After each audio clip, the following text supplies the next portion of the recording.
সালাম আলাইকুম। আজকে আমি একটা ডালিম নিয়ে বসে আছি।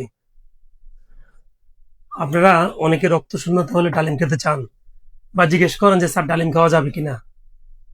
আসলে রক্ত শূন্যতায় ডালিম বা আনার ভালো না কচুর শাক খেলে ভালো?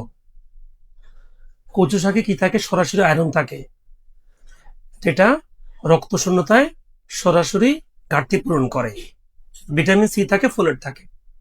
কিন্তু এই যে ডালিম, এই ডালিমে কিন্তু শুধু ভিটামিন সি থাকে, যেটা একটা অ্যান্টিঅক্সিডেন্ট, যেটা আয়রন শোষণে কাজ করে। তাহলে আপনাদের যাদের রক্ত শূন্যতা আছে, তারা এই ডালিমের মতো দামি ফল না খেয়ে কচু শাক খান। রক্তের আয়রনের ঘাটতি কিছুটা হলেও পূর্ণ হবে। আসসালামু আলাইকুম।